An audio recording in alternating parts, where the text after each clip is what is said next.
Hey guys, today we are going to talk about clown, which most of you guys are.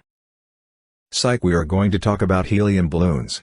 How does a helium balloon float if it has mass, and what type of force is used to push it? Let's ask our boy in the bathtub, Archimedes.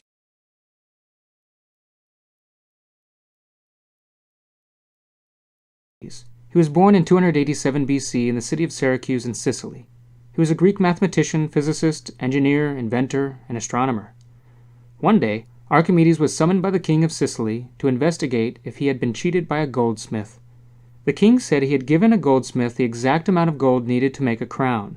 However, when the crown was ready, the king suspected that the goldsmith cheated and slipped some silver into the crown, keeping some of the gold for himself.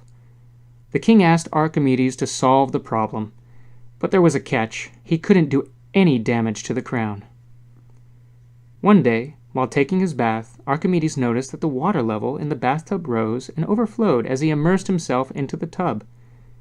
He suddenly realized that how much water was displaced depended on how much of his body was immersed.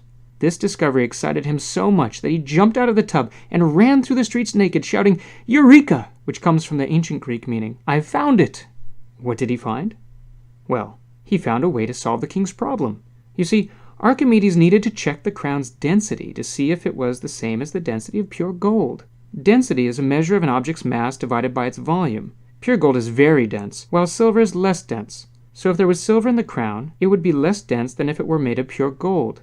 But no matter what it was made of, the crown would be the same shape, which means the same volume. So if Archimedes could measure the mass of the crown first and then measure its volume, he could find out how dense it was. But it is not easy to measure a crown's volume. It has an irregular shape that's different from a simple box or ball. You can't measure its sides and multiply like you might for other shapes.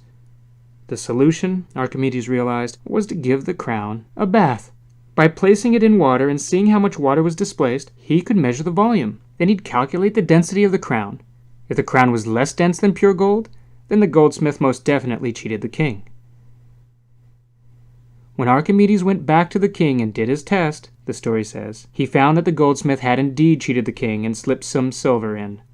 These days, using the way an object displaces water to measure volume is called Archimedes' principle. The next time you take a bath, Archimedes stated that an object which is partially or fully immersed in a fluid will experience a buoyant force equal to the volume displaced. Why do we use helium instead of air? A balloon filled with air weighs more than the room air it displaces.